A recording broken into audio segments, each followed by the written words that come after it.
ദൈവത്തിന്റെ തന്റെ നാമത്തിന് മഹത്വമുണ്ടായിരിക്കട്ടെ. ഒരു പ്രാവശ്യം കൂടി ദൈവസന്നിധിയിൽ പരിശുദ്ധമായ ബലിപീഠത്തിൽ ബലിയർപ്പിക്കുവാൻ കർത്താവിന്റെ നിശ്ചലമായ വചനത്തെ ഉദ്ഘോഷിക്കുവാൻ ദൈവം തന്നതായ സാവകാശത്തിനായി ദൈവത്തെ മഹത്വപ്പെടുത്തുന്നു. പരിശുദ്ധ പരമ്പരയുടെ അനുഗ്രഹീതമായ സാന്നിധ്യം നമ്മെ ബലപ്പെടുത്തുന്നതാണ്. പരിശുദ്ധന്റെ മധ്യസ്ഥതയിൽ അഭയപ്പെട്ടുകൊണ്ട് അനേകം ആളുകൾ ഈ ദേവാലയത്തിലേക്ക് കടന്നു വരുമ്പോൾ ആ പരിശുദ്ധനെ പോലെ ദിവ്യമായ തേജസ്സുള്ളവരായി കടന്നു പോകുവാനാണ് ആഗ്രഹിക്കുന്നത്. ദൈവികമായ നന്മകൾ അന്വേഷിച്ച് എത്തി അത് കണ്ടെത്തി ദൈവസന്നിധിയിൽ നിന്ന് അനുഗ്രഹങ്ങൾ ധാരാളമായി പാലിക്കുവാനുള്ളതായ ഉത്തരവാദിത്വം മാനുഷിക ജീവിതത്തിൽ അതോടൊപ്പം തന്നെ ആത്മീയ ജീവിതത്തിലുണ്ട് എന്നുള്ളത് നമ്മൾ വിസ്മരിക്കുവാൻ ഇടയാകുന്ന ഒരു കാര്യമല്ല. അതുകൊണ്ട് അല്പസമയം ദൈവസന്നിധിയിൽ വചന കേൾവിക്കായി നമ്മെ തന്നെ ഒരുക്കുമ്പോൾ ദൈവത്തിന്റെ സാക്ഷി കൂടാരത്തിന്റെ മുമ്പിലാണ് ഞാൻ നിൽക്കുന്നത്. എന്നെ തന്നെ വിശദീകരിക്കുവാൻ ദൈവമേ എന്നെ ഇടയാക്കണമേ എന്ന പ്രത്യേകமான പ്രാർത്ഥനയോടുകൂടി വചന ശുശ്രൂഷയിലേക്ക് പ്രവേശിക്കും. ഒരു ദൃഷ്ടാന്തം, ഒരു പൊരുൾ നിങ്ങളുടെ മുമ്പിലേക്ക് വെക്കുകയാണ്. ഒരു മുപ്പകമാണ്. ഒരു വണ്ട് താമരപ്പൂവിൽ തേൻ തേടി എത്തുകയാണ്. തേൻ നുകരുവാൻ വളരെ ആകാംക്ഷയോടെ ഈ വണ്ട് താമരപ്പൂവിനുള്ളിൽ കടന്നു വന്ന് സന്ധ്യയോടടുക്കുന്നതായ സന്ദർഭത്തിൽ ഇത് വളരെ സന്തോഷിച്ച തേൻ നുകരുന്ന ഒരു സന്ദർഭം. നമുക്കറിയാം, സൂര്യൻ അസ്തമിക്കുമ്പോൾ താമരയുടെ ഇതളുകൾ കൂപ്പി നിന്ന് അത് അണയും. അതിനകത്ത് എന്തുണ്ട് എന്ന് ആരും അത് നോക്കുന്നില്ല. ഈ താമര വളരെ കൃത്യമായി പ്രകാശത്തിന്റെ സ്രോതസ്സായ സൂര്യനെ നോക്കിക്കൊണ്ട് ധ്യാനിച്ചുകൊണ്ട് ഇത് അണയുകയാണ്. അപ്പോൾ ഈ മണ്ണ് അതിനകത്ത് പെട്ടുപോയി.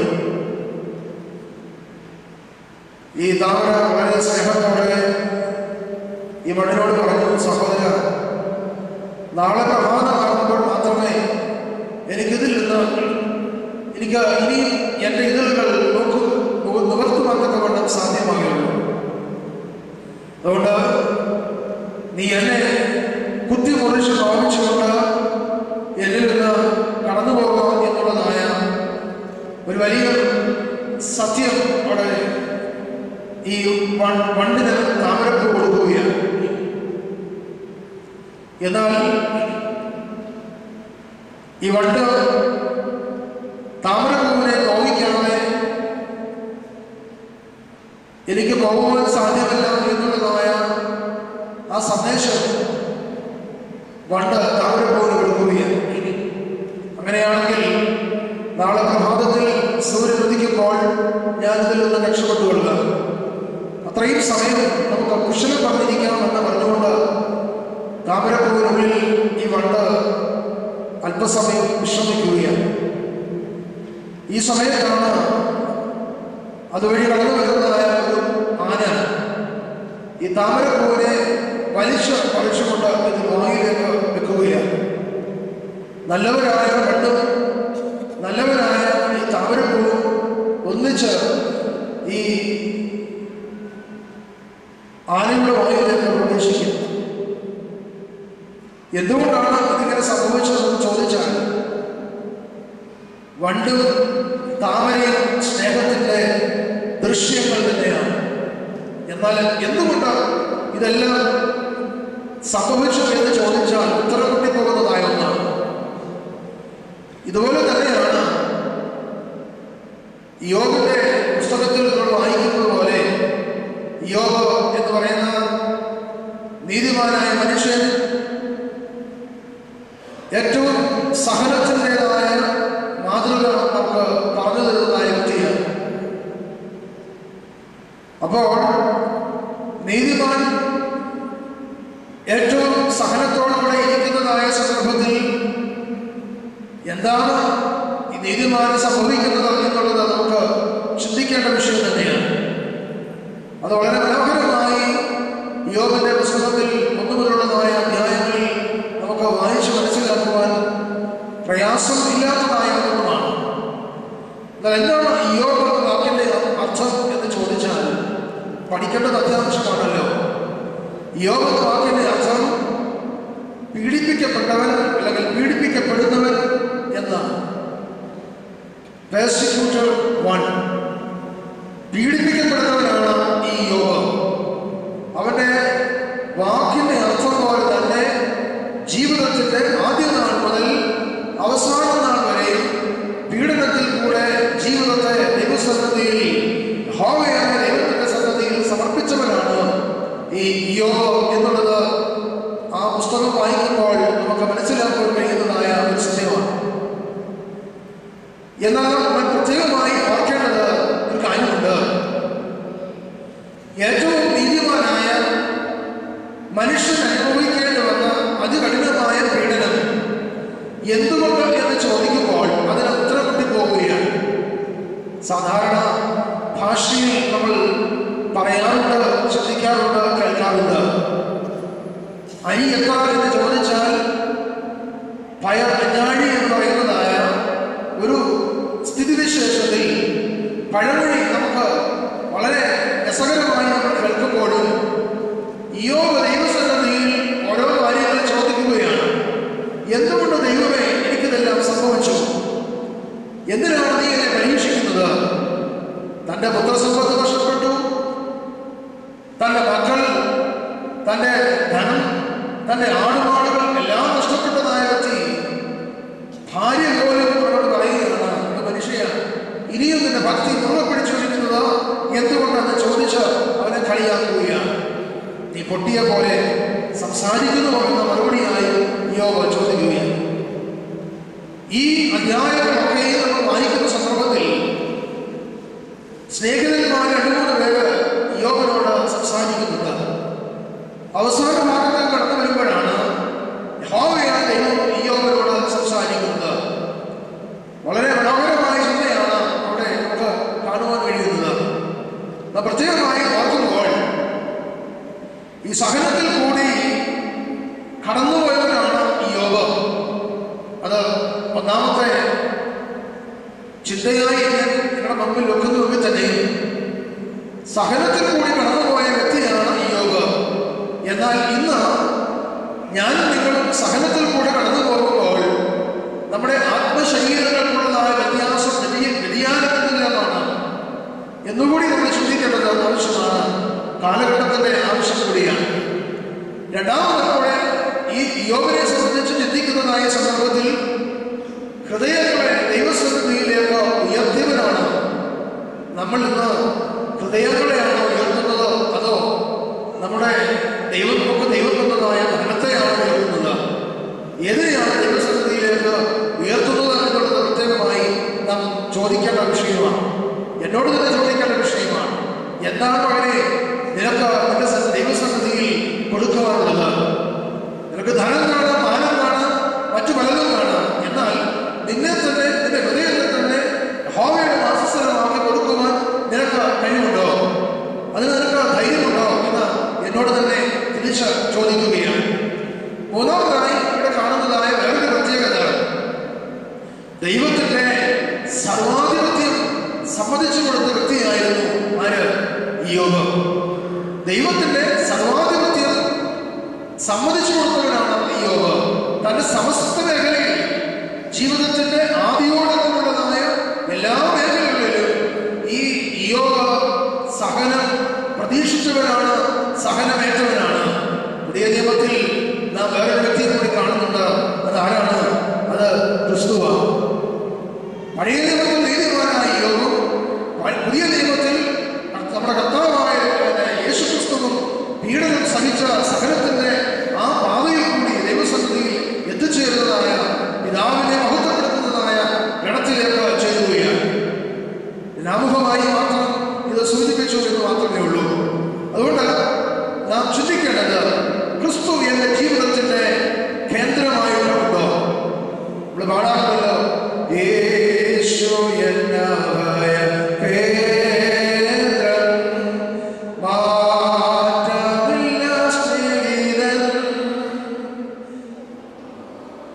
സ്തോത്രം സ്തുതികൾക്കു യോഗ്യൻ, വാഴ്ത്തും നിന്നെ എന്നും ഞാൻ.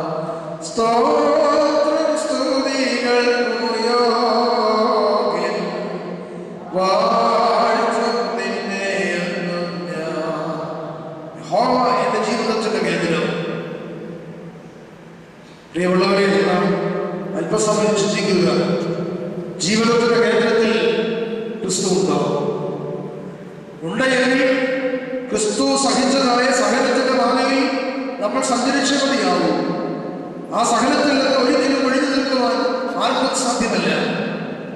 ഇന്ന് എല്ലാവരും പെട്ടെന്ന് രക്ഷപ്പെടുവാനുള്ളതായ മാർഗത്തിൽ സഞ്ചരിക്കുകയാണ്. എന്നാൽ അതിന്റെ അവസാനം എന്താണ് സംഭവിക്കുന്നത് പോലും നമുക്ക് മനസ്സിലാക്കുവാൻ സാധ്യമല്ല. സഹനത്തിന്റെ ആത്മാവിൽ ക്രിസ്തു സഞ്ചരിച്ചതായ വഴികളിൽ കൂടി മനുഷ്യൻ സഞ്ചരിച്ചെങ്കിൽ മാത്രമേ ദൈവത്തിന്റെ കരങ്ങളിലേക്ക് എത്തുവാൻ നമുക്ക് സാധ്യമാകുള്ളൂ. യോബിന്റെ പുസ്തകം 37-ാം അധ്യായത്തിന്റെ 38-ാം വാക്യത്തിൽ കാണുന്നതായ ഒരു വാക്യമുണ്ട്. വേദപുസ്തകം ഉള്ളവരൊന്ന് വായിച്ചാൽ യഹോവയുടെ മറുപടിയാണ് ഇവിടെ കാണുന്നത്. യോബിന്റെ പുസ്തകം 37-ാം അധ്യായം 38-ാം വാക്യം.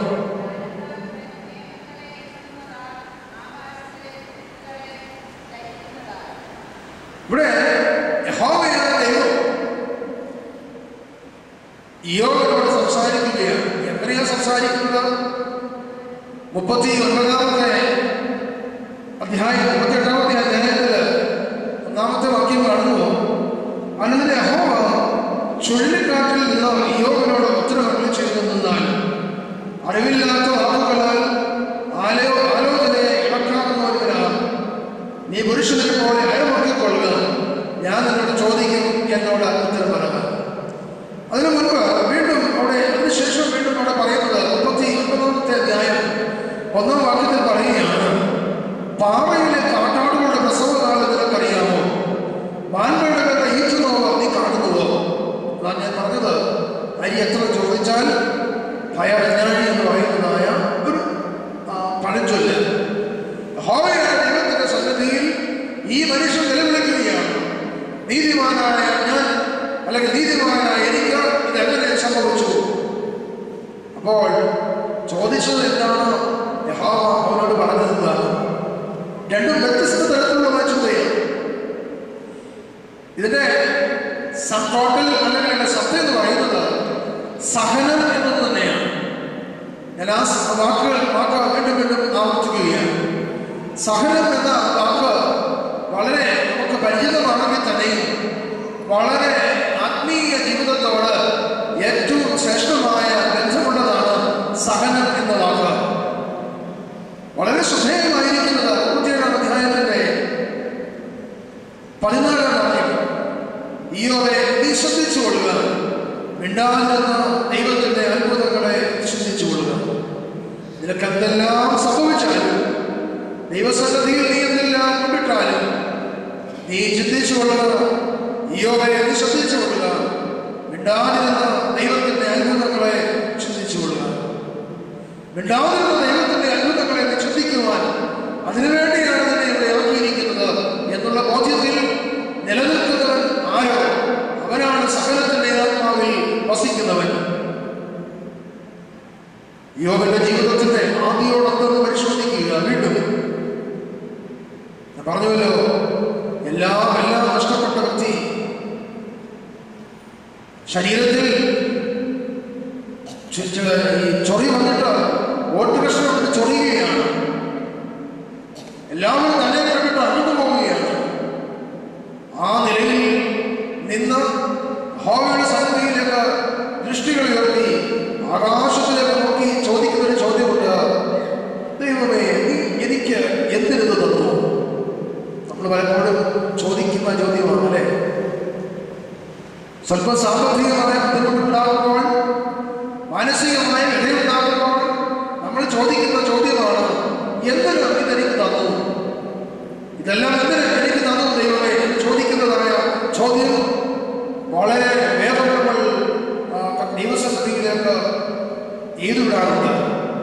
അതിന് മറുപടി ഇവിടെ എനിക്ക് നൽകുവാനുള്ളത് തിരുവചനത്തിന്റെ ഭാഷയിൽ, തിരുവചനത്തിന്റെ വിവിധ ഭാഗങ്ങളിൽ നിന്ന് അതിനെ കോരെടുക്കുമ്പോൾ ആത്മാവിന്റെ ഉൾത്തടങ്ങളിൽ സ്നേഹത്തിന്റെ കടലായി ദൈവത്തിന്റെ സൗന്ദര്യ സ്പർശം ഉണ്ടാകുന്നു എന്നുള്ളതായ ശക്തിയിൽ കൂടിയാണ് ഇവിടെ നമുക്ക് മനസ്സിലാക്കാൻ കഴിയുന്നത്. ചുഴലിക്കാറ്റിൽ നിന്നാണ് യഹോവയായ ദൈവം ഇയ്യോബിനോട് സംസാരിക്കുന്നത്. ചോദ്യങ്ങൾ ഉത്തരം മുട്ടിക്കുന്നവയാണ്. മനുഷ്യൻ എത്ര സാഹസികനായാലും, എത്ര സൗന്ദര്യമുള്ളവനായാലും, തന്നെത്താൻ പ്രശംസിക്കുന്നവനായാലും, അഹങ്കരിക്കുന്നവനായാലും, തന്നെത്താൻ പുകഴ്ത്തുന്നവനായാലും, അഹം ഉള്ളിലുണ്ടെങ്കിൽ ഇതിനൊന്നും പരിഹാരം ഉണ്ടാവില്ല. എന്താണ് അഹം? അഹത്തെ ഇല്ലായ്മ ചെയ്യുക എന്നുള്ളതാണ്. ഞാൻ എന്ന ഭാവം, അല്ലെ, ഞാനില്ലെങ്കിലൊന്നും സംഭവിക്കുകയില്ല. അത് ഇപ്പോൾ ദേവാലയത്തിന്റെ ഭരണതലങ്ങളിലും സഭയുടെ ഈ ഭരണതലങ്ങളിലൊക്കെ ഉണ്ടാകുന്നതായ ഒരു പ്രത്യേകതയാണ്. ആരെയും വേദനിപ്പിക്കുന്നില്ല. കുടുംബ പശ്ചാത്തലത്തിൽ പോലും, കുടുംബത്തിൽ പോലും ഞാൻ ഭാവം ഉണ്ടായിട്ടുണ്ട്, അല്ലെങ്കിൽ വളർന്നു വന്നിട്ടുണ്ട് എന്നുള്ളത് നമ്മുടെ കുടുംബജീവിതത്തിൽ തന്നെ പരിശോധിച്ചാൽ നമുക്ക് കാണുവാൻ കഴിയുന്ന കാര്യമാണ്. ഞാൻ എന്ന ഭാവം അഹത്തെ എന്ന് കുഴിച്ചിടുന്നു, അന്ന് മാത്രമേ ജീവിതത്തിൽ ഉയർത്തിരുന്നേൽപ്പുണ്ടാവുകയുള്ളൂ. ഈ അഹത്തെ കുഴിച്ചിടുവാൻ ഇയ്യോബ് തുനിയുകയാണ്. വളരെ ഈ സഹനം നീതിമാന എന്തിന് എന്നുള്ളതായ ചോദ്യത്തിന്റെ ഒന്നാമത്തെ ഉത്തരത്തിലേക്ക് ഞാൻ കടന്നു വരികയാണ്. സഹനം ക്രിസ്തീയ ജീവിതത്തിന്റെ സ്ഥാനം എന്താണ്? വളരെ ഉന്നതമായ സ്ഥാനമാണ് ക്രൈസ്തവ ജീവിതത്തിൽ ഉണ്ടാകുന്നത്. പ്രത്യേകിച്ച് ക്രിസ്തീയ സഭയുടെ ആദ്യ നാളുകൾ മുതൽ ഇന്ന് വരെയുള്ളതായ കാലഘട്ടങ്ങൾ നാം പരിശോധിക്കുമ്പോൾ പല വേദവിരീതികളിൽ നിന്നും മറ്റുള്ളതായ എല്ലാ പ്രസ്ഥാനങ്ങളിൽ നിന്നൊക്കെ സഭയ്ക്ക് വളരെ ശക്തിയായ സഹനം നേരിടേണ്ടതായി വന്നിട്ടുണ്ട്. എന്നാൽ അതിൻ്റെ ഒരു ചെറിയ അംശമാണല്ലോ നമ്മുടെ ജീവിതം എന്ന് പറയുന്നത്. ജീവിതത്തിൽ എന്താണ് സംഭവിക്കുന്നത്? ഒന്നാമത്തെ ചിന്ത നിങ്ങളുടെ ശ്രദ്ധയിലേക്ക് വെക്കുന്നത് സഹനം നന്മയിലേക്കുള്ളതായ ദൂരമാണ്. സഹനം നന്മയിലേക്കുള്ളതായ ദൂരമാണ്. വളരെ ശ്രദ്ധയോടുകൂടി ഇരിക്കുമ്പോൾ ഈ സഹനം നന്മയിലേക്കുള്ള ദൂരമാണ് എങ്കിൽ അതിനിടയിൽ ഒരു തുരുത്തുണ്ട്. ഈ തുരുത്താണ് ക്രിസ്തു ആകുന്നതായ കേന്ദ്രം.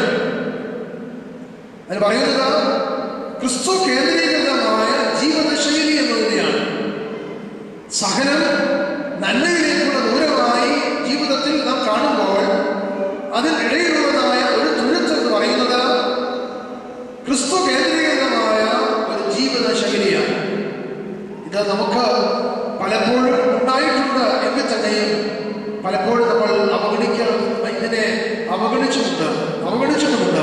ഇല്ലേ? സ്വന്തമായി ചോദിച്ചു നോക്കുക. ക്രിസ്തുവിനെ ഏതെങ്കിലും സമയങ്ങളിൽ നമ്മൾ അവഗണിച്ചിട്ടില്ലേ? ക്രിസ്തുവിനെ മാറ്റി നിർത്തിയിട്ടില്ലേ? വിവാഹ കൂദാശ നടക്കുന്ന ഭവനത്തിൽ കടന്നു ചെന്നാൽ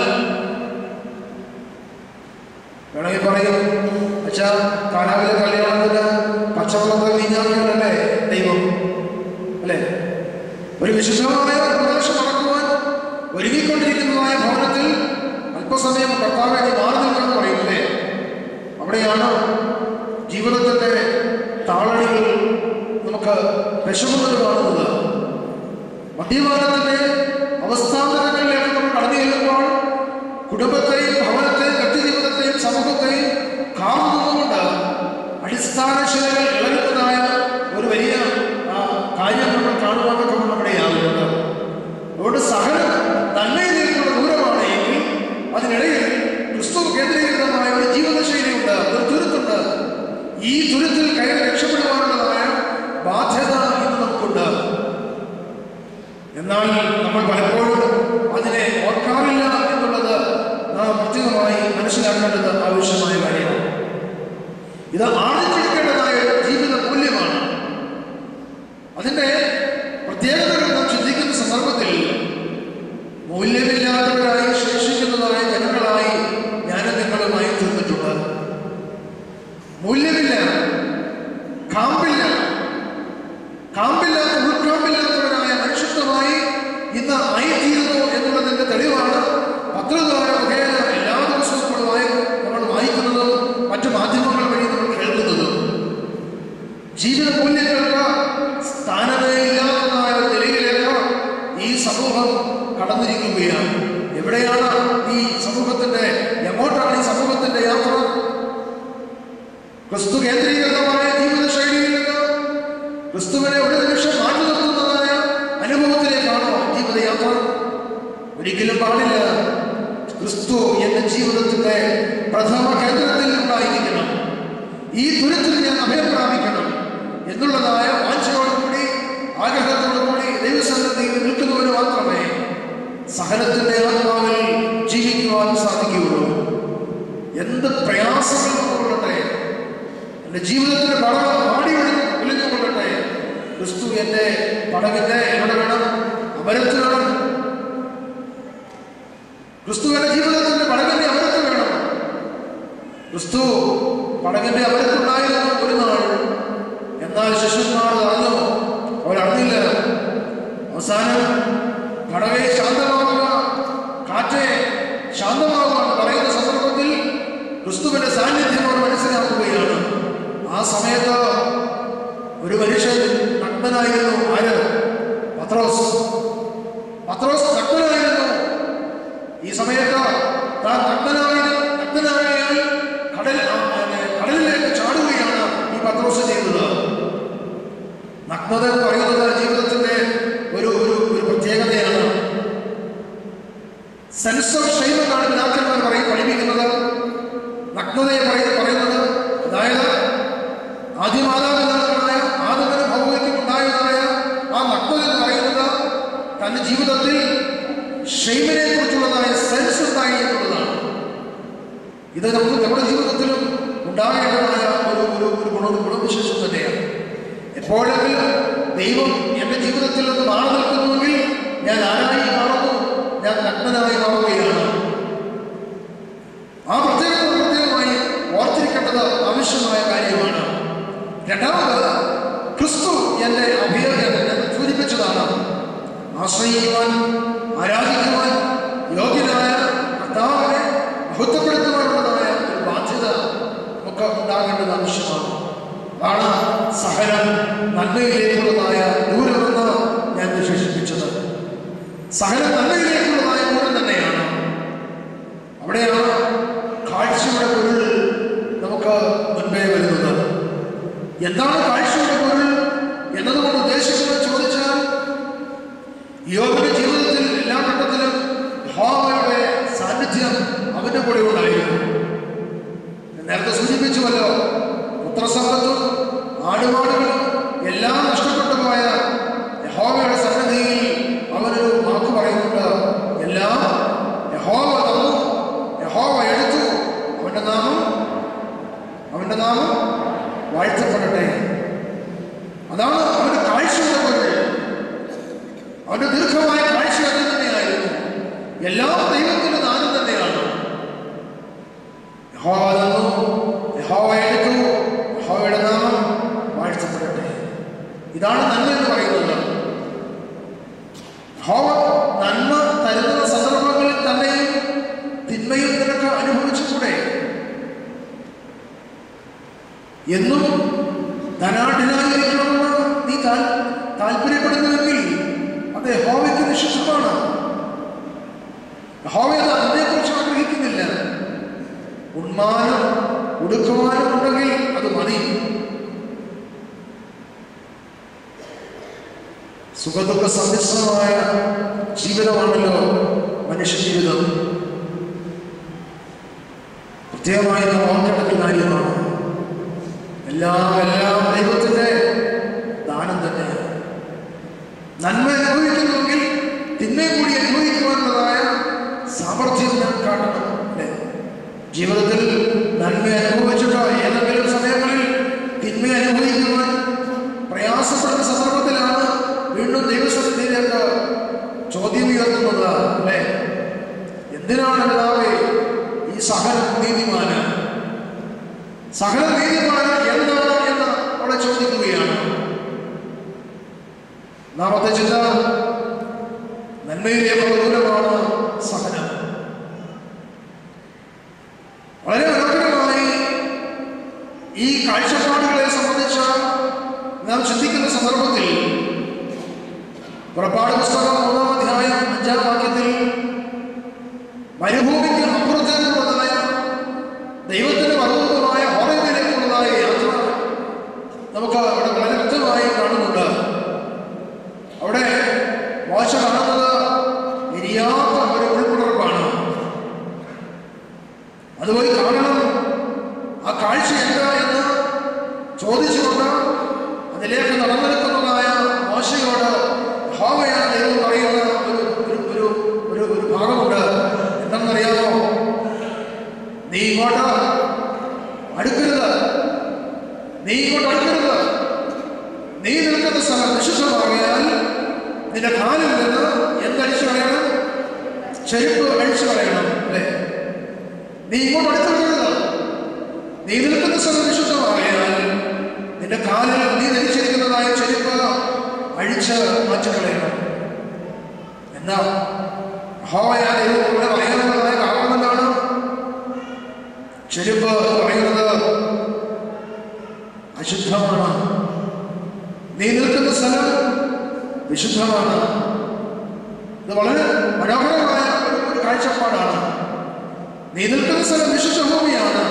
അതുകൊണ്ട് നിന്റെ കാലിൽ നിന്ന് നീ ധരിച്ചിരിക്കുന്ന അശുദ്ധിയുടെ ചെരുപ്പുകൾ അഴിച്ചു കളയുക.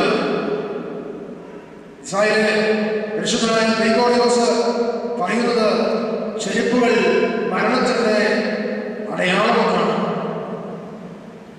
ഇസ്രായേലിലെ ഗ്രിഗോറിയോസ് പറയുന്നത് ചെരുപ്പുകൾ മരണത്തിന്റെ അടയാളമാണ്. പ്രിയമുള്ളവരെ, നാം മനസ്സിലാക്കുക, നാം ചെരുപ്പ് ധരിക്കാറുണ്ട്, നടക്കാറുണ്ട്. എന്നാൽ ദൈവസന്നിധിയിലേക്ക് വരുമ്പോൾ അശുദ്ധിയുടെ ചെരുപ്പുകൾ അഴിച്ചു മാറ്റി നമ്മുടെ ജീവിതത്തിന്റെ കാഴ്ചപ്പാടെന്താണ്, ആത്മീയത ദൃശ്യമെന്താണ് എന്ന് പ്രത്യേകമായി നാം മനസ്സിലാക്കേണ്ടത് ആവശ്യമായ കാര്യമാണ്. എന്നെ ഭാഗം നിർത്തുകയാണ്. മരുഭൂമിയിലേക്ക് കടന്നിരുന്ന് ദൈവത്തിന്റെ പർവ്വതമായ ഹോറേബിലേക്ക് അടുത്തു ചെല്ലുന്നതായ മോശയോട് പറയുന്ന ഒരു വലിയ ഒരു പ്രചോദനകരമായ വാക്ക് നമ്മുടെ ജീവിതത്തെ ഏറ്റവും സന്തോഷിപ്പിക്കുന്നതായിരിക്കട്ടെ. ജീവിതത്തിന്റെ അശുദ്ധിയെ തുടച്ചു കളഞ്ഞ് വിശുദ്ധിയുടെ നന്മ അനുഭവിക്കുന്നതൊക്കെ സാധിക്കണം. അവിടെയാണ് ഞാൻ ഓർമ്മിച്ചതുപോലെ സഹനം എന്ന് പറയുന്നത് നന്മയിലേക്കുള്ളതായി ദൂരമായി പരിണമിക്കുന്നു. സഹനം നന്മയിലേക്കുള്ള ദൂരം തന്നെയാണ്. പറയുമല്ലോ, ഒരു കുന്നുണ്ടെങ്കിൽ ഒരു താഴ്ചയുണ്ട്, ഒരു താഴ്ചയുണ്ടെങ്കിൽ ഒരു ഉയർച്ചയുണ്ട്. അല്ലേ? രണ്ടും ജീവിതത്തിന്റെ അനുഭവമാണ്. ഒരു നാണയത്തിന്റെ അപ്പുറവും ഇപ്പുറവുമാണ് സുഖവും ദുഃഖവും എന്ന് പറയുന്നത്. നാണയം ഉപയോഗിക്കണമെങ്കിൽ സുഖവും ദുഃഖവും വേണം. അല്ലെങ്കിൽ ഈ നാണയം ഉപയോഗിക്കുവാൻ പാടില്ല, ഉപയോഗിക്കാൻ ഒക്കുകയില്ല. ഞാൻ ആ ഭാഗം വിടുകയാണ്. സഹനം നന്മയിലേക്കുള്ളതായ ദൂരമാണ്. രണ്ടാമത് ഇവിടെ ഓർമ്മിക്കുന്നത്, യോബ് വളരെ സഹനശക്തിയോടുകൂടി യഹോവയായ ദൈവത്തിന്റെ സന്നിധിയിൽ നിന്ന് ആർജിച്ചെടുക്കുന്നതായ ആ ദൈവത്തിന്റെ കൃപ അത് നിർവചിക്കുവാൻ സാധ്യമല്ലാത്തതാണ്. അങ്ങനെയാകുമ്പോൾ രണ്ടാമത്തെ ചിന്തയിലേക്ക് കടന്നു വരുന്നത് സഹനം ശിഷ്യത്വത്തിലേക്കുള്ളതായ പുറപ്പാടാണ്.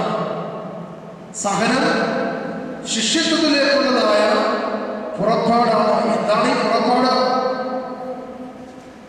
എന്താണ് പുറപ്പാട്? പുറപ്പാട് എന്ന് പറയുന്നത് തീവ്രമായ, ഓരോ പുറപ്പാടും തീവ്രമായ നൊമ്പരമാണ്. ഓരോ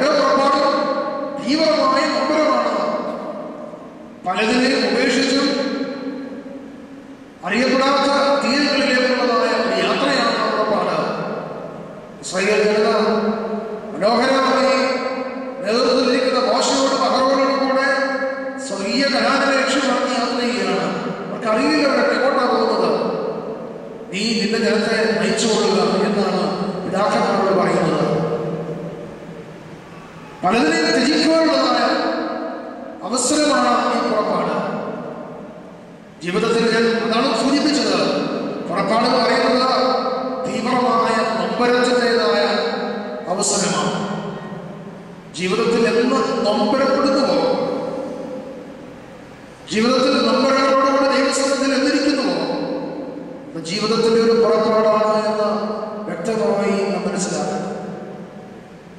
പലരും വ്യക്തിജീവിതങ്ങളിലെ നൊമ്പരങ്ങൾ, കുടുംബജീവിതത്തിലെ നൊമ്പരങ്ങൾ, മക്കളെ കുറിച്ചുള്ളതായ പ്രശ്നങ്ങൾ, ഇതെല്ലാം വഹിച്ചുകൊണ്ടാണ് പരിശുദ്ധന്റെ മധ്യസ്ഥതയിൽ ഇവിടെ വേദനയിരിക്കുന്നത് എന്ന് വ്യക്തമായി അറിയാം.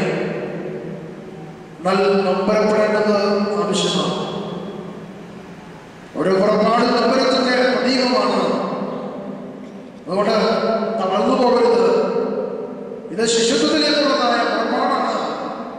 എന്താണ് ശിശുത്വം? യേശുദമ്പരാന്റെ ശിഷ്യന്മാരെ വിളിക്കുന്നത് എങ്ങനെയാണ്? മീൻ പിടിക്കുന്നവരായ പത്രോസിനെ, യാക്കോബിനെ, യോഹന്നാനെയൊക്കെ യേശുദമ്പരാൻ വിളിച്ച് വേർതിരിക്കുന്നത് എങ്ങോട്ടാണ്? ആരെ പിടിക്കുന്നവരാക്കുന്നവരാണ്? വെറും മത്സ്യം പിടിക്കുന്നവരല്ല, മനുഷ്യരെ പിടിക്കുന്നവരാക്കുകയാണ്.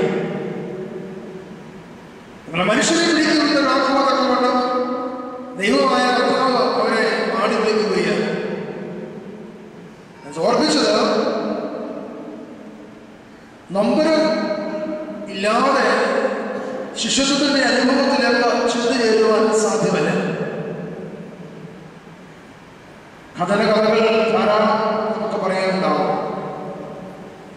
ജീവിതത്തിലെ നൊമ്പരങ്ങൾ പലരെയും പാഠങ്ങൾ പഠിപ്പിച്ചിട്ടുണ്ടാകും. എന്നാൽ ഇതിനൊക്കെയും ആധാരം എന്ന് പറയുന്നത് ദൈവസന്നിധിയിലുള്ളതായ വിധേയത്വങ്ങളാണ്. വിധേയത്വം എന്ന ദൈവത്തോട് വിധേയത്വമുണ്ടോ? മനുഷ്യരോട് വിധേയത്വമുണ്ടോ? സമൂഹത്തോട് വിധേയത്വമുണ്ടോ? വിധേയത്വമില്ലാത്തതായ സമൂഹമായി, ജനതയായി മാറുകയാണ്. ഈ കാലഘട്ടത്തിന്റെ പോക്ക് എങ്ങോട്ടാണ്? മനുഷ്യൻ വിവേകഹീനനായാൽ നശിച്ചു പോകുന്ന മൃഗങ്ങൾക്ക് തുല്യനാണ്. വിവേകഹീനനായ മനുഷ്യനെയാണ് കാണുന്നത്. അവൻ മൃഗങ്ങൾക്ക് തുല്യനാണ്. ആ മൃഗങ്ങൾക്ക് തുല്യനായ മനുഷ്യൻ ഒരിക്കലും ശിശുത്വത്തിലേക്ക്, ആ ശിശുത്വത്തിന്റെ പദവിയിലേക്ക് കടന്നു വരികയില്ല. ഇന്ന് ആർജിക്കുക, അല്ലേ? നമ്മുടെ മനസ്സിനെ അങ്ങനെയാണ്. ആർജിക്കുക, കിട്ടുന്നിടത്തോളം വാങ്ങിക്കുക, സുരക്ഷിതനായി താമസിക്കുക, ആനന്ദിക്കുക എന്നുള്ളത് തന്നെയാണ് ഈ ഭൗതിക ലോകത്തിൽ എല്ലാവരുടെയും ചിന്ത. എന്നാൽ അതിൽ നിന്ന് പിന്തിരിഞ്ഞുകൊണ്ട് ദൈവമേ, നിന്നെ അനുഭവിക്കുന്നവരായി തീരുന്നതായ അനുഭവത്തിൽ എന്നെ വിളിക്കണമേ എന്ന് പ്രാർത്ഥിക്കുവാൻ എത്ര പേർക്ക് സാധ്യമാകുന്നുണ്ട്? പരിശുദ്ധ നോമ്പിന്റെ ദിവ്യമായ അനുഭവത്തിലേക്ക് നമ്മൾ കടന്നു ചെല്ലുവാൻ പോവുകയാണ്. ഓരോ നോമ്പും തീവ്രമായ അനുഭവത്തെ നമുക്ക് പ്രദാനം ചെയ്യുന്നതാണ്. കർത്താവിന്റെ സന്നിധിയിൽ വിശുദ്ധിയോട്, ശിഷ്യത്വത്തിന്റെ അനുഭവത്തിൽ, വിധേയത്തിന്റെ അനുഭവത്തിൽ അവന്റെ സന്നിധാനത്തിൽ കടന്നു വരുവാൻ നമ്മെ ദൈവം തമ്പുരാൻ മാടി വിളിക്കുകയാണ്. പരിശുദ്ധനായ പൗലോസ് ശ്ലീഹ കൊരിന്ത്യർക്കെഴുതിയ 2-ാം ലേഖനം 11-ാം അധ്യായത്തിന്റെ 23 മുതലുള്ളതായ വാക്യങ്ങളിൽ പൗലോസിന്റെ ജീവിതത്തിൽ എന്തെല്ലാം കഷ്ടതകൾ അനുഭവിച്ചു. ക്രിസ്തുവിനെ കേട്ടവനായിരുന്നു. ഗമാലിയലിന്റെ വാഗ്ദാനത്തിൽ നിന്ന് സകലതും ആദിച്ചവനായിരുന്നു. എന്നാൽ ക്രിസ്തു ആകുന്നതായ സഭയെ ഉപദ്രവിക്കുവാൻ കടന്നു വന്നവനായ അവനെ ഒരു നിമിഷം അന്ധകാരപ്പെടുത്തുകയാണ്. കണ്ണ് കാണാൻ കഴിയാത്തതായ അവസ്ഥയിലേക്ക് അവനെ കൊണ്ടുവരികയാണ്. അവനൊരു തീരുമാനമെടുക്കുന്നുണ്ട്. പുതിയ സൃഷ്ടിയാണ്. പഴയത് കഴിഞ്ഞു പോയി, പുതുതായി തീർന്നിരിക്കുന്നതിന് പോകും. അതാണ് പ്രിയരെ വിധേയത്വത്തിന്റെ അനുഭവം എന്ന് പറയുന്നത്. ഈ സാക്ഷ്യം സത്യം തന്നെയാണ്. ക്രിസ്തുവിനെ അറിയാവുന്ന മനുഷ്യൻ ക്രിസ്തുവിനെ കണ്ടെത്തുകയാണ്, പ്രകാശത്തിന് സാക്ഷ്യം വഹിക്കുകയാണ്. ആരാണ് ഈ പ്രകാശം? ക്രിസ്തു തന്നെയാണ് ഈ പ്രകാശം. പ്രകാശത്തിൽ കൂടി എന്നെ നിങ്ങളെ വെളിപ്പെടുത്തുന്നില്ലേ? പിന്നെ എന്തുകൊണ്ട് ഈ പ്രകാശത്തെ തിരിച്ചറിഞ്ഞുകൂടാ? കർത്താവിന്റെ സന്നിധിയിൽ ശിഷ്യത്വത്തിന് വഴിപ്പെടാതെ ജീവിതത്തിലൊന്നും നേടുവാൻ സാധിക്കുകയില്ല. സഹനം ശിഷ്യത്വത്തിലേക്കുള്ളതായ പുറപ്പാടാണ്. സഹനത്തിന്റെ രണ്ടാമത്തെ മോഡലായി വരച്ചു കാട്ടിയത് പൗലോസിനെയാണ്. വിശുദ്ധനായ പൗലോസ് കൊരിന്ത്യർക്കെതിരെ 2-ാം ലേഖനം 12-ാം അധ്യായത്തിന്റെ 16-ാം വാക്യത്തിൽ പറയുന്നത്, ബലഹീനനായിരിക്കുമ്പോൾ തന്നെ ഞാൻ ആരാണോ? ഞാൻ ശക്തനാണ്. ബലഹീനനായിരിക്കുമ്പോൾ തന്നെ ഞാൻ ശക്തനാണ്. എന്തുകൊണ്ട് പൗലോസിന് എന്ന് പറയുവാൻ സാധിച്ചു? ബലഹീനത ഒരു മനുഷ്യനെ ശക്തിപ്പെടുത്തുന്നതാണ്. യോബിനെ ശക്തിപ്പെടുത്തുന്നത് ഒന്ന് തന്നെയാണ്. എല്ലാം നഷ്ടപ്പെട്ട വ്യക്തി, സഹോദരങ്ങൾ പോലും സ്നേഹിതർ പോലും ദുഷിച്ച വ്യക്തി, എങ്കിലും എന്റെ ദൈവത്തെ തള്ളിപ്പറയാതെ വളരെ സൂക്ഷ്മമായ ഹൃദയത്തോടുകൂടി ദൈവസന്നിധിയിൽ നിലകൊണ്ടുകൊണ്ട്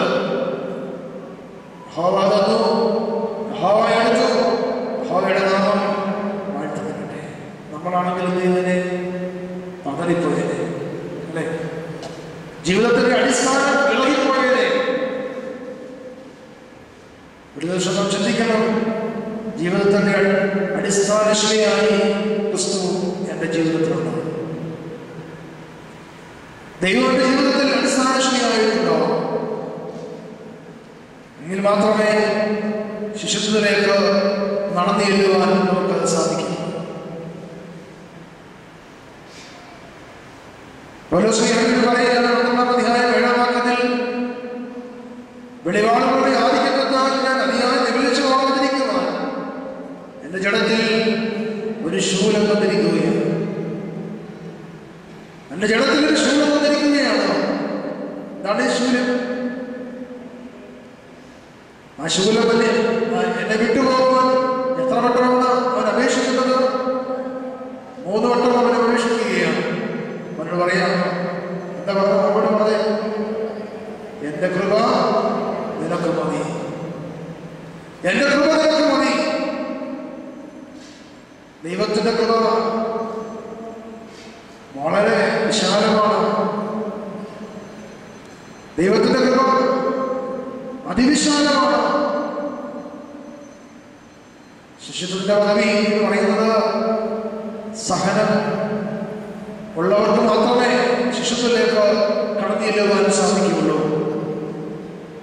ഒരിക്കൽ ഒരു ഗുരുവിന്റെ അടുക്കൽ ഗുരുവിനെ കാണുവാൻ ശിഷ്യനെത്തി.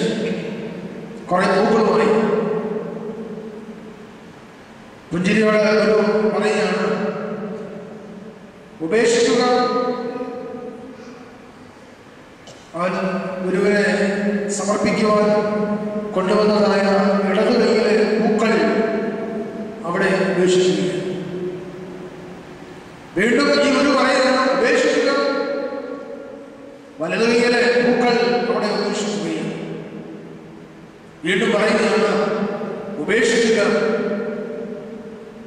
ശൂന്യകരങ്ങൾ ഉയർത്തിക്കൊണ്ട് ഈ ശിഷ്യൻ ചോദിക്കുകയാണ്, ഇനി എന്താണ് എനിക്ക് ഉപേക്ഷിക്കുവാൻ? എന്റെ കൈകളിൽ ഇനി പൂക്കളൊന്നുമില്ല, ശൂന്യമായ കരങ്ങളാണ് എനിക്കുള്ളത്. ഇനി എന്താണ് എന്റെ ജീവിതത്തിൽ ഉപേക്ഷിക്കുവാൻ? അപ്പോ ഒരു പറയുകയാണ്, ഈ പൂക്കളല്ല നിന്റെ അഹംബോധത്തെ ഉപേക്ഷിക്കുക. നിന്റെ അഹംബോധത്തെ ഉപേക്ഷിക്കുക. ഉള്ളിലുള്ളത് എന്തോ അത് പുറത്തേക്ക് ഒഴുകുന്നതായ ഒരു സ്ഥിതിവിശേഷം ശിഷ്യത്വത്തിന് അത് യോജിക്കുന്നതല്ല. അകത്തെ കുഴിച്ചുകൂടാതെ ദൈവസ്വരതയിൽ ശിഷ്യനായിരിക്കുവാൻ ഒരു മനുഷ്യനും സാധ്യമല്ല. അതുകൊണ്ട് പ്രത്യേകമായി ധനാഢ്യനായ മനുഷ്യൻ കർത്താവിന്റെ സന്നിധിയിൽ കടന്നു പോയിട്ട് ചോദിക്കുന്ന ചോദ്യത്തിന് യേശുദമ്പുരാൻ മറുപടി പറയുന്നുണ്ട്, നിനക്കുള്ളതെല്ലാം വിറ്റ് എന്നെ അനുഗമിക്കുക. നിനക്കുള്ളതെല്ലാം വിറ്റ് എന്നെ അനുഗമിക്കുക. മനുഷ്യന്റെ അഹന്തകൾ ഊതി വീർപ്പിച്ചതായ കുമ്പളകളാണ്.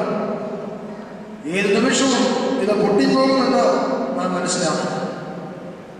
അതെങ്ങനെയുള്ള കുമ്പളകളാണ്?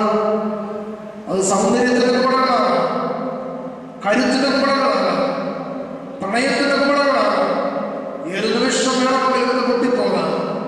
എന്നാൽ നിന്നെ സൃഷ്ടിച്ചവരും നിന്നെ മരുന്നുണ്ടാക്കിയവരുമായ ദൈവമായ അള്ളി ചെയ്യുന്നത് നിന്റെ അഹംഭാവത്തെ ഉപേക്ഷിച്ചുകൊണ്ട് എന്റെ ആത്മശരീര മനസ്സുകളെ ദൈവസന്നിധിയിൽ കാഴ്ചയായി സമർപ്പിക്കുവാൻ ദൈവം നമ്മോട് ആവശ്യപ്പെടുകയാണ്. നിനക്കത് സാധ്യമാണോ? നിനക്കത് സാധ്യമാണോ?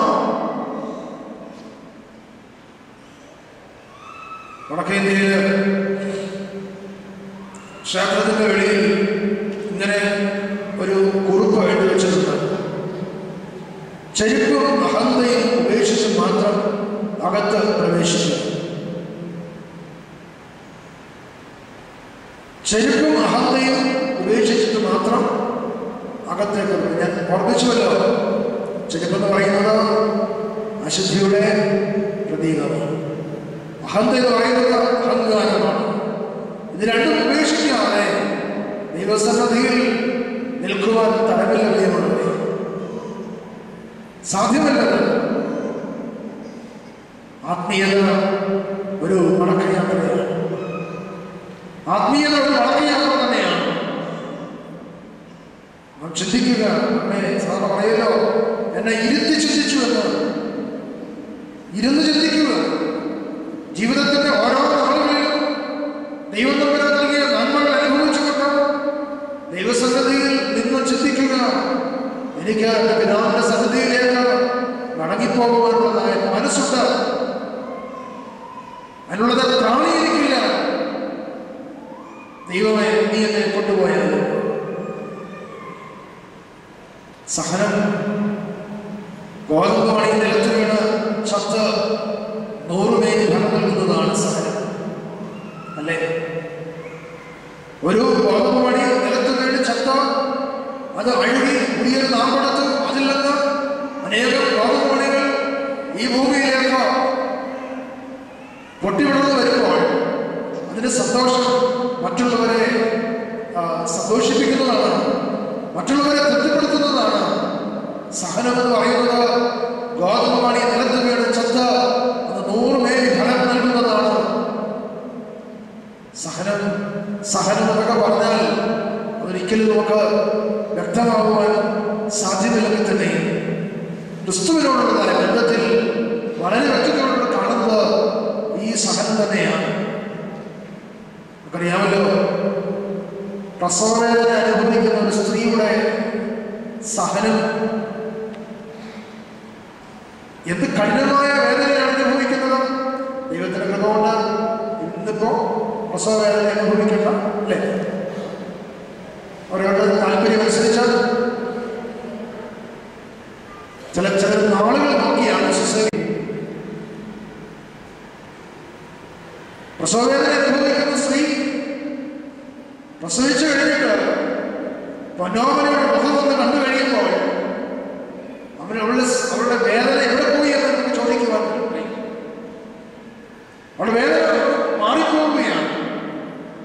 സഹിക്കുന്നതായ സ്ത്രീയുടെ വേദന പൈതലിന്റെ മുഖം കാണുമ്പോൾ അത് സന്തോഷത്തിന്റെ ആധിക്യത്തിൽ മാറിപ്പോവുകയാണ്. പ്രിയമുള്ളവരെ, നാം ഓർക്കുക, സഹനം ശിഷ്യത്വത്തിലേക്കുള്ളതായ പുറപ്പാട് ഓരോ വേദനകളാണ്. വേദന അനുഭവിക്കാതെ ശിഷ്യത്വത്തിലേക്ക് മൂന്നാമത്തെ ചിന്തയിലേക്ക് ഞാൻ കടന്നു വരികയാണ്. സഹനം ദൈവദർശനത്തിന് നിദാനമാണ്. സഹനം ദൈവദർശനത്തിന് നിദാനമാണ്. അതൊരു നേരത്തെ സൂചിപ്പിച്ചതുപോലെ കാഴ്ചപ്പാടുമാണ്. ബാഹ്യമായ കണ്ണുകളുണ്ട്, നമ്മൾ പലതും നോക്കി കാണുന്നുണ്ട്, അത് നമ്മുടെ കാഴ്ചയാണ്. എന്നാൽ ദർശനത്തിന്റെ അഗ്നി കൊണ്ട് ദൈവത്തെ നോക്കുന്നത് അത് ഏറ്റവും ശ്രേഷ്ഠമായ കാഴ്ചപ്പാട് തന്നെയാണ്. ഉള്ളിലെ നിലവുകൾ അറിഞ്ഞുകൊണ്ട്, ഉള്ളിലെ നിലവുകൾ പേറിക്കൊണ്ട് ദൈവസന്നിധിയിലേക്ക് ദൃഷ്ടികൾ ഉയർത്തുമ്പോൾ സങ്കീർത്തനക്കാരൻ ഓർമ്മിക്കുന്നുണ്ടല്ലോ, ഞാനെന്റെ കണ്ണ് പർവ്വതത്തിലേക്ക് ഉയർത്തുന്നു, എന്റെ സഹായക്കാരൻ എവിടെ നിന്ന് വരും? എന്റെ സഹായക്കാരൻ ആകാശവും ഭൂമിയും സൃഷ്ടിച്ച കർത്താവിന്റെ സന്നിധിയിലേക്ക്. ഈ യോബ് ദൈവസന്നിധിയിൽ ആകാശത്തിലേക്ക് നോക്കി പറയുകയാണ്, എന്തിനാണ് കർത്താവേ നീതിമാനായ ഈ മനുഷ്യന് ഈ സഹനം എന്നെ പരീക്ഷിക്കുന്നത്? എന്തിനാണ്? അവിടെയാണ് ചോദിക്കുന്നത്. ഞാൻ സൂചിപ്പിച്ചുവല്ലോ, നിനക്ക്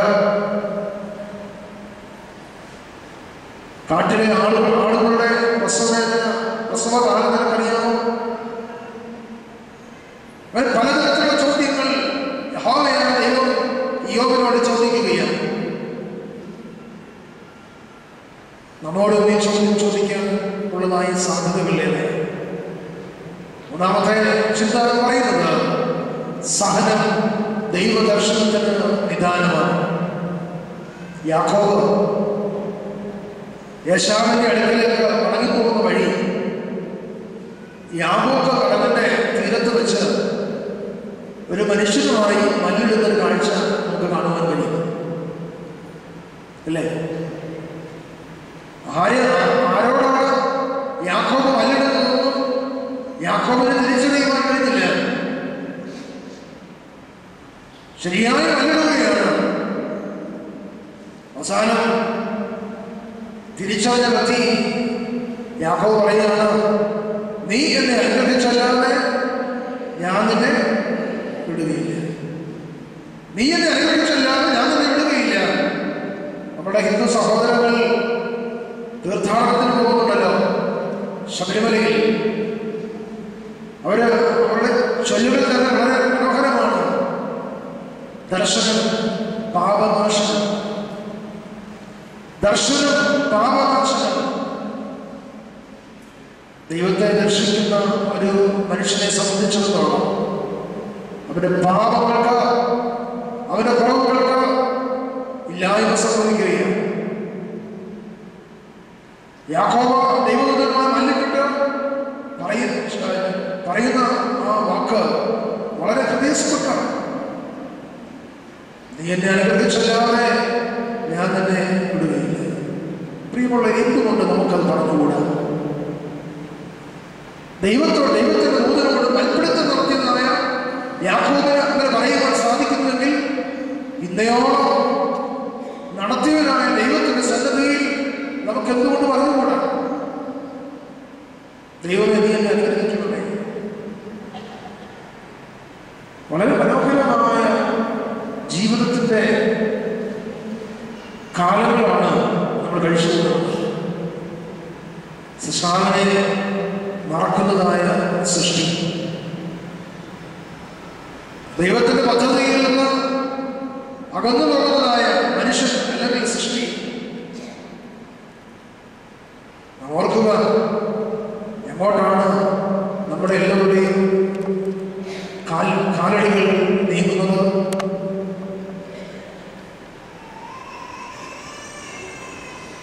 പലപ്പോഴും നമ്മുടെ കാഴ്ചപ്പാടാണ് പല പ്രശ്നങ്ങൾക്കും കാരണം. നമ്മുടെ കാഴ്ചപ്പാടുകളാണ് പല പ്രശ്നങ്ങൾക്കും കാരണം. ദൈവത്തെ ദർശിക്കുമ്പോൾ ദേവാലയത്തിൽ കടന്നു വരുമ്പോൾ മറ്റുള്ളവരുടെ കുറ്റം കണ്ടുപിടിക്കുന്നത് നമ്മുടെ ഒരു പ്രധാന ഹോബിയാണ്. അത് പാടില്ല. മറ്റുള്ളവരുടെ കുറ്റം കണ്ടുപിടിക്കുന്നതോടൊപ്പം തന്നെ എന്റെ കുറ്റം എന്താണെന്ന് സ്വയം ചിന്തിക്കുവാനുള്ളതായ ബോധം നമ്മുടെ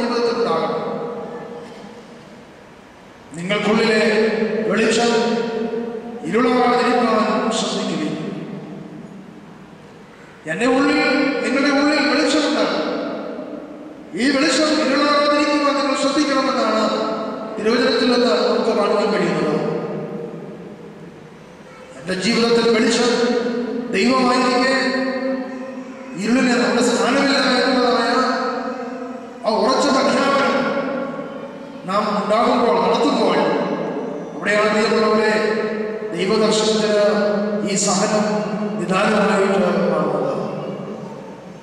സഹനം ശക്തിക്ക് എല്ലാ സഹനവും നമ്മൾ സ്വീകരിക്കുവാനുള്ളതായ ശക്തി ഉണ്ടാകണം. അതുകൊണ്ടാണ് നന്മ തിന്മകളെ തിരിച്ചറിയുവാനുള്ള ബോധം നമുക്ക് തന്നിരിക്കുന്നത്.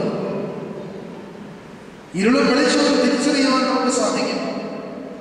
പിന്നെ എന്തുകൊണ്ട് ഈ നന്മയും തിന്മയും തിരിച്ചറിഞ്ഞുകൂടാ? തിന്മയാണ് ഞാൻ പ്രവർത്തിക്കുന്നത് എന്നുള്ള കാഴ്ചപ്പാടുകൊണ്ട് തന്നെ തിന്മ അധികമായി നാം ചെയ്യുകയാണ്. നമ്മുടെ കാഴ്ചപ്പാടുകൾക്ക് വ്യതിയാനം ഉണ്ടാകണം. നമ്മുടെ കാഴ്ചപ്പാടുകൾക്ക് വ്യതിയാനം ഉണ്ടാകണം. യോബിന്റെ ജീവിതത്തിൽ യഹോവയായ ദൈവത്തോട് ഏറ്റവും അടുത്തവനായി ഇരുന്നതുപോലെ എല്ലാം നീ തന്നാലും എല്ലാം എനിക്ക് സഹിക്കാനുള്ള ശക്തി തരണമേ എന്നുള്ള പ്രാർത്ഥന ദൈവസന്നിധിയിൽ നമുക്ക് മുഴക്കാം. എന്തെല്ലാം പീഡനങ്ങൾ വന്നാലും, എന്തെല്ലാം വേദനകൾ വന്നാലും, രോഗങ്ങൾ വന്നാലും, കാൽവരിയിലേക്ക് കുരിശു എടുത്തുകൊണ്ടുപോയ ക്രിസ്തുനാഥന്റെ വേദനകൾക്ക് ഒരിക്കലും ഈക്വൽ ചെയ്യുവാൻ സാധ്യമല്ല. നമ്മളെക്കാൾ 10 മടങ്ങാണ് ക്രിസ്തുനാഥൻ കാൽവരിയിലേക്കുള്ള യാത്രയിൽ അനുഭവിച്ചത്. അതിൻ്റെ ഒരു കൊണിഷണത്തിൽ നമ്മൾ അനുഭവിക്കുന്നുണ്ടോ? ആർക്കു വേണ്ടിയായിരുന്നു കർത്താവിന്റെ കഷ്ടം? കർത്താവിന്റെ കഷ്ടത്തിൽ ആർക്കു വേണ്ടിയായിരുന്നു? എനിക്കും നിങ്ങൾക്കും വേണ്ടിയായിരുന്നു. ഇതെന്തുകൊണ്ട് നമ്മൾ മറന്നു പോകുന്നു? 4ാമത്തെ ചിന്ത, സഹനം ഉയർപ്പിന്റെ പ്രത്യാശ. സഹനം ഉയർപ്പിന്റെ പ്രത്യാശയാണ്.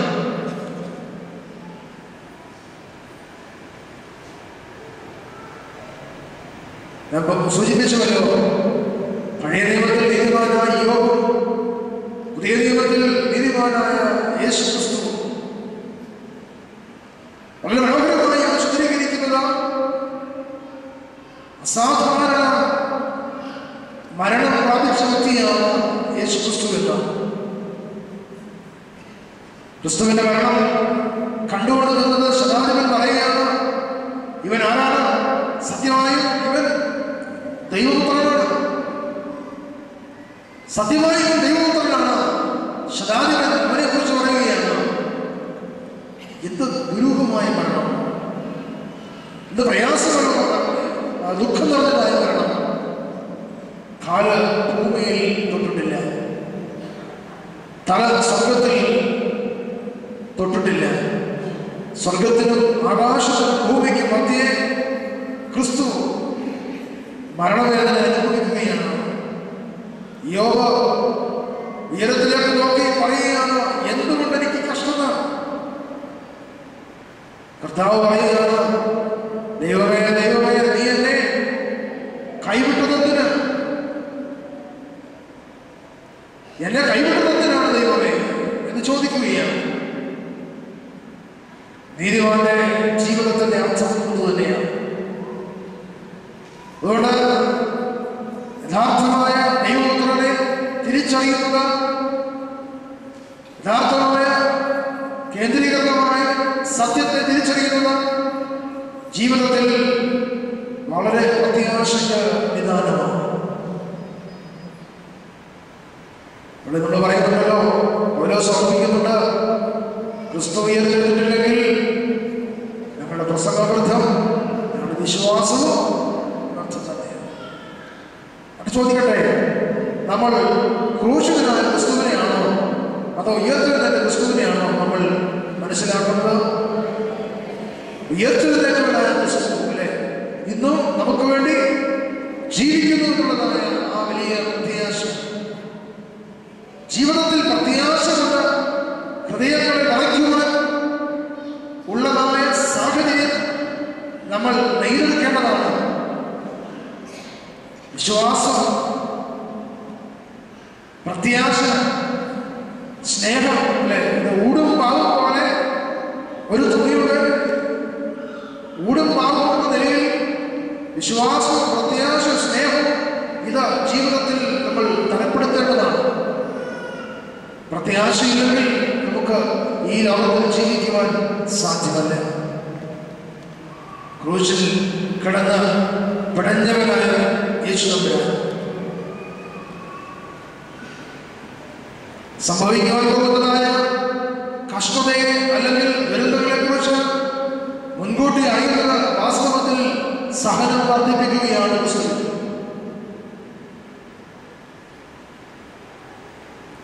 മുൻകൂട്ടി അറിയുന്നതായ മരണം ക്രിസ്തുവിനെ സംബന്ധിച്ച സഹനം ഇരട്ടിക്കുകയാണ്. പെട്ടെന്നുണ്ടാകുന്നതായ മരണത്തിന് വേദനയൊന്നും അനുഭവിക്കുവാൻ സാധ്യമല്ലെങ്കിൽ തന്നെയും ദീർഘകാലം കിടന്ന് ശരീരത്തിൽ കഷ്ടം അനുഭവിക്കുന്ന വ്യക്തിയെ സംബന്ധിച്ചിടത്തോളം അവൻ സഹിക്കുന്നതായ വേദനകൾക്ക് ഒരു അതിരുണ്ട്. കർത്താവ് ചോദിക്കുന്ന ഒരു ചോദ്യമുണ്ട്, പറയുന്നതിൽ ഒരു വാക്കുണ്ട്, പിതാവിന് കൊടുക്കുന്ന ഭാരപാത്രം ഞാൻ കുടിക്കേണ്ടതല്ലയോ? സ്വർഗസ്ഥ പിതാവിന് കൊടുക്കുന്നതായ ഭാരപാത്രം ഞാൻ കുടിക്കേണ്ടതല്ലയോ? ക്രിസ്തു പറയുകയാണ്. എന്നാൽ ക്രിസ്തുവിന് തന്നെ സഹനത്തിന്റെ ഒടുവിൽ ഉയർപ്പിനെ കുറിച്ചുള്ളതായ ഒരു ഉറപ്പുണ്ടായിരുന്നു. ക്രിസ്തുവിന് മരണത്തെക്കുറിച്ച് ഒരു ഉറപ്പുണ്ടായിരുന്നു. 3-ാം ദിവസം എന്ത് ചെയ്യും?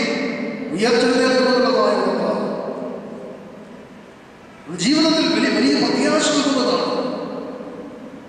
അതാണ് ഞാൻ ഓർമ്മിച്ചത്. സഹനം ഉയർപ്പിന്റെ പ്രത്യാശ. സഹനമില്ലാതെ ജീവിതമില്ല, സഹനമില്ലാതെ കാലമില്ല, സഹനമില്ലാതെ ഒന്നും തന്നെയില്ല. നമ്മുടെ ജീവിതത്തിൽ നേരത്തെ നിശ്ചയിക്കപ്പെട്ടതായ നിയോഗങ്ങളുണ്ട്. അമ്മയുടെ ഉദരത്തിൽ നിന്നെ മരിഞ്ഞവൻ ഞാനാണ്, നീ എന്തായിത്തീരണം, നീ ആരായിത്തീരണം എന്നൊക്കെ നിന്റെ അമ്മയുടെ ഉദരത്തിൽ വെച്ച് തന്നെ ഞാൻ നിശ്ചയിക്കപ്പെട്ടിരിക്കുകയാണ്. അതിനപ്പുറമായ ജീവിതത്തിലൊന്നും സംഭവിക്കുകയില്ല.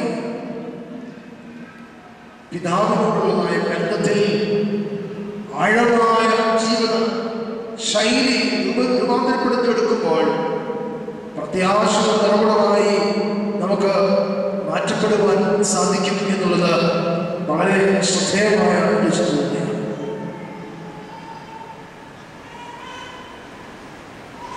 ജീവിതത്തിൽ നമ്മൾ അറിഞ്ഞും അറിയാതെയും ഈ തോണിയിലെ യാത്രക്കാണ്. സാധാരണ പറയുന്നത് ഒഴുക്കിനനുസരിച്ച് നീന്തുന്നതായ വ്യക്തി. എന്നാൽ ഒഴുക്കിന് എതിരായി നീന്തുവാൻ നമുക്ക് ശക്തി ഉണ്ടെങ്കിലും നമ്മൾ എന്ത് ചെയ്യില്ല, ആഗ്രഹിക്കുന്നില്ല. പലതും നമ്മൾ ഒഴിവാക്കാറുണ്ട്. അങ്ങനെ ഒഴിവാക്കിയിട്ടും ആ കാര്യങ്ങൾ നമ്മെ പിന്തുടരാറുണ്ട്.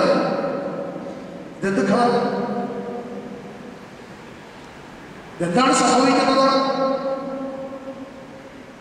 പ്രിയമുള്ളവരെ, സഹനം മനുഷ്യ ജീവിതത്തിലെ അനിവാര്യതയാണ്. സഹനം മനുഷ്യ ജീവിതത്തിന്റെ അനിവാര്യതയാണ്. രണ്ട് കള്ളന്മാരുടെ സംവാദം നമ്മൾ എല്ലാ വർഷവും കേൾക്കുന്നുണ്ട്. ഒരാൾ രക്ഷിക്കപ്പെട്ടു, പരദീസയിലിരുന്നു അല്ലേ? അവനെന്താ പരദീസയിലിരിക്കാനുള്ള കാരണം? ക്രിസ്തുവിനെ അവൻ തിരിച്ചറിഞ്ഞു. ക്രിസ്തുവിനെ അവൻ തിരിച്ചറിഞ്ഞു. ഇവൻ നീതിമാനാണ്, കർത്താവ് നീതിമാനാണ് തിരിച്ചറിയുവാനുള്ളതായ ആ ഒരു പ്രത്യേകത, ആ കള്ളനുണ്ടായിരുന്നു അല്ലേ? നമുക്കെന്നതുപോലെ ഉണ്ടോ? ക്രിസ്തു നീതിമാനാണ്, ക്രിസ്തു എന്റെ രക്ഷകനാണ്, ക്രിസ്തുവിനെ വഴി നടത്തുന്നവരാണ് അല്ലേ? ഈ ചിന്ത ഏതെങ്കിലും നിമിഷം തന്നെ ഭരിച്ചിട്ടുണ്ടോ? ഭരിക്കേണ്ടത് ആവശ്യമാണ്. ഞാൻ ആദ്യമേ സൂചിപ്പിച്ചതുപോലെ ക്രിസ്തു കേന്ദ്രീകൃതമായ ഒരു ജീവിത ശൈലിയിൽ നിന്നുകൊണ്ട് ദൈവത്തെ മഹത്വപ്പെടുത്തുവാനാണ് മക്കളെ നമ്മളെല്ലാവരെയും ദൈവത്തിനാണ് നിയോഗിച്ചിരിക്കുന്നത്. തോട്ടക്കാരൻ ഒരു വർഷം കൂടി നമ്മെ നിർത്തിയിരിക്കുകയാണ്. എന്തിനു വേണ്ടിയാണ്? ഫലം കായ്ക്കുന്നുണ്ടോ എന്ന് അറിയുവാൻ. ഫലം കായ്ക്കുന്നില്ലെങ്കിൽ എന്നെയും നിങ്ങളെയും എന്ത് ചെയ്യും? വെട്ടി തീയിലിട്ട് ചുറ്റുകളയും. ഫലപ്രാപ്തി നിലനിൽക്കുന്നതായ ഒരു ജീവിത ശൈലി, അതാണ് നമ്മുടെ ജീവിതത്തിന് ശ്രദ്ധാന്വിതം. പൗലോസ് തന്റെ റോമർക്കെഴുതിയ ലേഖനം 8-ാം അധ്യായത്തിന്റെ 18-ാം വാക്യത്തിൽ പറയുന്നുണ്ട്, കഷ്ടങ്ങൾ സാരമില്ല, കഷ്ടങ്ങൾ സാരമില്ല, കണ്ടുമേ സാരമില്ല.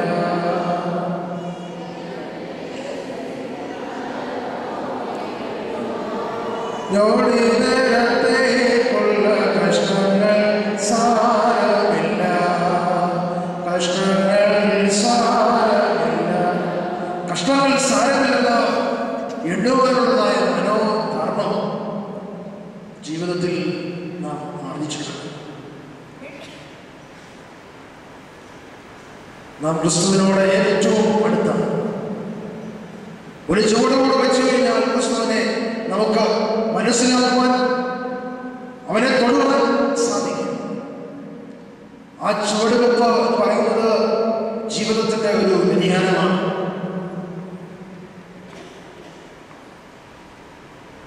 അതുകൊണ്ടാണ് പൗലോസ് പറയുന്നത്, ക്രിസ്തു ഉയർന്നിട്ടില്ലായെങ്കിൽ ഞങ്ങളുടെ പ്രസംഗം വർദ്ധിക്കും, നമ്മുടെ വിശ്വാസവും വർദ്ധിക്കും. പ്രത്യാശ ഉള്ളവർഷമുണ്ട് നമുക്ക് ദൈവസന്നിധിയിലേക്ക് യാത്രയാണ്. ഞാൻ തുടങ്ങിയത് യോബിൽ നിന്ന്, അവസാനിക്കുന്നത് ക്രിസ്തുവിന്റെ പ്രത്യാശ. അതുകൊണ്ട് പ്രിയമുള്ളവരെ, യോബ് എന്ന് പറയുന്ന നീതിമാൻ ആകാശത്തിലേക്ക് നോക്കി തന്റെ ജീവിതത്തിന്റെ സഹനത്തെ സംബന്ധിച്ച് ദൈവസന്നിധിയിൽ യാചനയും പ്രാർത്ഥനയും ഒക്കെ നടക്കുകയാണ്. എന്നാൽ യഹോവയായ ദൈവം അവന് കൊടുക്കുന്ന മറുപടി പറയുന്നത് വേറെ തരത്തിലാണ്. എന്നാലും നമ്മൾ മനസ്സിലാക്കേണ്ടതായ ഒരു സംഗതി, നമ്മുടെ ജീവിതത്തിന്റെ ഹൃദയങ്ങളിൽ എഴുതുന്നതായ കൽപ്പനകൾ, ജീവിതത്തിന്റെ കേന്ദ്രമായ ഹൃദയത്തിൽ എഴുതുന്നതായ നിയമങ്ങൾ, ദൈവത്തിന്റെ കൽപ്പനകൾ പലപ്പോഴും നമ്മെ അസ്വസ്ഥരാക്കുന്നുണ്ട്, പലപ്പോഴും നമ്മെ മുറിപ്പെടുത്തുന്നുണ്ട്. ഈ സഹനം നമ്മെ പലപ്പോഴും മുറിപ്പെടുത്തുന്നുണ്ട്, ഈ സഹനം നമ്മെ പലപ്പോഴും അസ്വസ്ഥപ്പെടുത്തുന്നുണ്ട്. പ്രിയമുള്ളവരെ, ആത്മീയത എന്ന് പറയുന്നത് സഹനത്തിന്റെ മറുപുറമാണ്. സഹനം ആത്മീയതയുടെ മറുപുറമാണ്. അതുകൊണ്ടാണ് ചിന്തകൾ പറയുന്നത്, spirituality is a secret celebration. ആത്മീയത എന്ന് പറയുന്നത് നിഗൂഢമായ ഒരു ആനന്ദമാണ്. Spirituality is a secret celebration. ആത്മീയത നിഗൂഢമായ ഒരു ആനന്ദമാണ്. അത് മോടിയുള്ളതല്ല, അത് ഏറ്റവും നിഗൂഢമാണ്. ഈ ആത്മീയതയിലേക്ക് വളരണമെന്നുണ്ടെങ്കിൽ സഹനം ജീവിതത്തിൽ ആർജിച്ചത്, സഹനം ഉണ്ടായെങ്കിൽ മാത്രമേ ജീവിതത്തിൽ പ്രത്യാശയുടെ കേന്ദ്രത്തിലേക്ക് നമുക്ക് നടന്നില്ലുവാൻ സാധിക്കുകയുള്ളൂ. നിനക്ക് ആത്മാർത്ഥമായി ആരെങ്കിലും സ്നേഹിക്കണമെങ്കിൽ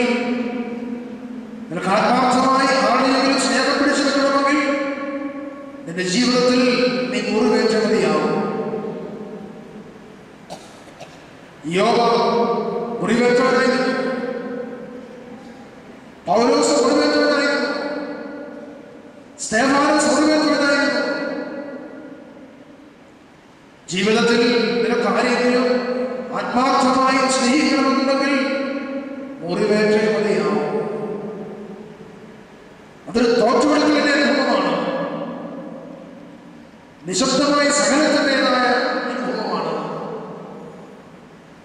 ഭർത്താവ് ഭാര്യയ്ക്ക് മുമ്പിൽ തോറ്റുവെങ്കിൽ അത് ജീവിതത്തിന്റെ ഒരു പ്രത്യേകതയായി കാണുക. പലതരത്തിലും സമൂഹത്തിലായാലും വ്യക്തി ജീവിതത്തിലായാലും നമ്മൾ തോറ്റെങ്കിൽ മാത്രമേ ജയിക്കുകയുള്ളൂ.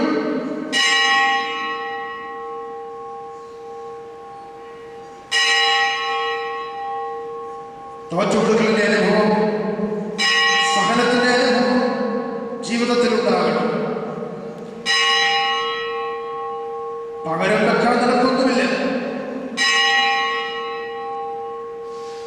കഷ്ടങ്ങളുടെ കണക്കുകൾ മാത്രമേ കാണുകയുള്ളൂ. നാം ഓർക്കുക, നാം കടന്നു പോകുന്ന സഹനത്തിന്റെ വഴികളിൽ യേശു തമ്പുരാൻ നമ്മുടെ കരം പിടിച്ചുകൊണ്ട് നമ്മുടെ കൂടെയുണ്ട്. സഹനത്തിന്റെ പാതകളിൽ യേശു തമ്പുരാൻ എന്റെ കൂടെയുണ്ട്. ജീവിതത്തിന്റെ തോണികളിൽ ദൈവം തമ്പുരാൻ എന്റെ കൂടെ കൊണ്ടുള്ളതായ പ്രത്യാശയുടെ ആ കേന്ദ്രത്തിൽ നിന്നുകൊണ്ട് ദൈവത്തെ നമ്മെ സഹായിക്കട്ടെ. 2-3 ചിന്തകളാണ് നിങ്ങളുടെ ശ്രദ്ധയിൽ ഞാൻ കൊണ്ടുവന്നത്. ഒന്ന്, നന്മ, സഹനം നന്മയിലേക്കുള്ളതായ ദൂരമാണ്. 2, സഹനം ശിശുത്വത്തിലേക്കുള്ളതായ പുറപ്പാടാണ്. 3, സഹനം ദൈവദർശനത്തിന്റെ നിദാനമാണ്. 4, സഹനം ഉയർപ്പിന്റെ പ്രത്യാശയാണ്. ഉയർപ്പിന്റെ പ്രത്യാശയിൽ ജീവിതത്തിൽ നിറയ്ക്കുക. ദൈവം സഹായിക്കട്ടെ. ഒരിക്കൽ കൂടി ഈ അവസരം നിന്ന് ബഹുമാനപ്പെട്ട അഭിലാഷനോടും മറ്റുള്ളവരോടുമായ നന്ദി സ്നേഹം അറിയിച്ചു കൊടുക്കുന്നു. ദൈവം